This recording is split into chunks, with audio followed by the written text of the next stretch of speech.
20장.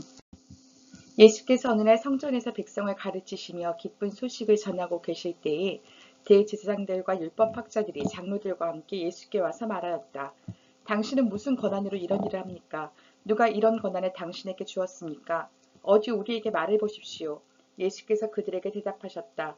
나도 너희에게 한 가지 물어보겠으니 나에게 대답해 보아라. 요한의 세례가 하늘에서 난 것이냐 사람에게서 난 것이냐? 그들은 자기들끼리 의논하면서 말하였다. 하늘에서 났다고 말하면 어찌하여 그를 믿지 않았느냐고 할 것이요. 사람에게서 났다고 말하면 온 백성이 요한을 예언자로 믿고 있으니 그들이 우리를 돌로 칠 것이다.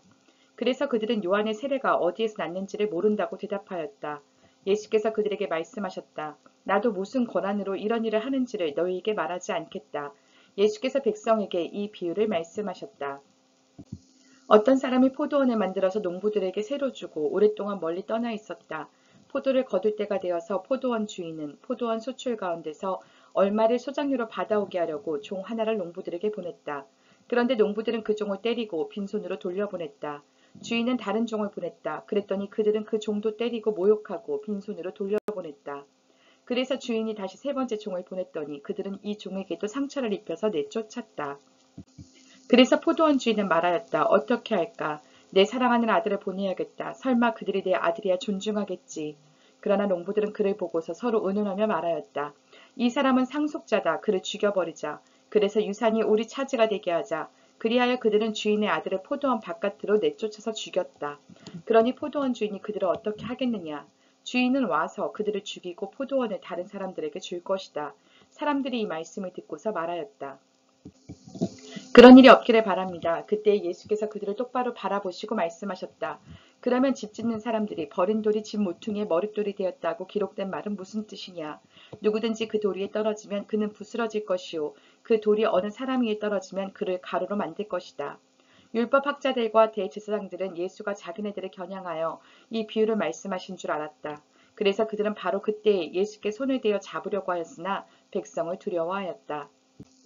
그리하여 그들은 기회를 엿보다가 정탐꾼들을 보내서 이들이 거짓으로 의로운 사람들인 채 행세하면서 예수께로 접근하게 하여 그의 말씀을 책잡게 하였다.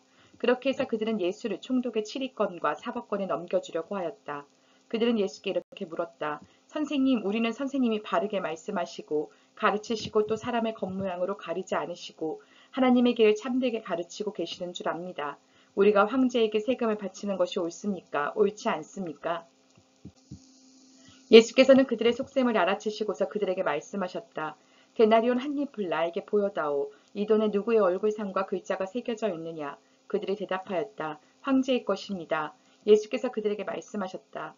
그러면 황제의 것은 황제에게 돌려주고 하나님의 것은 하나님께 돌려들어라. 그들은 백성 앞에서 예수의 말씀을 책잡지 못하고 그의 답변에 놀라서 입을 다물었다. 부활이 없다고 주장하는 사두개파 사람 가운데 몇 사람이 다가와서 예수께 물었다. 선생님, 모세가 우리에게 써주기를 어떤 사람의 형의 자식이 없이 아내를 남겨두고 죽으면 그 동생이 그 형수를 맞아들여서 뒤를 이을 아들을 자기 형에게 세워주어야 한다 하였습니다. 그런데 7형제가 있었습니다. 마지가 아내를 얻어서 살다가 자식이 없이 죽었습니다. 그래서 둘째가 그 여자를 맞아들였고 그 다음에 셋째가 그 여자를 맞아들였습니다.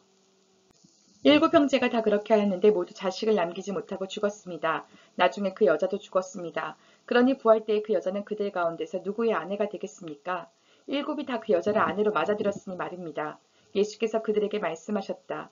이 세상 사람들은 장가도 가고 시집도 가지만 저 세상과 죽은 사람들 가운데서 살아나는 부활에 참여할 자격을 얻은 사람은 장가도 가지 않고 시집도 가지 않는다.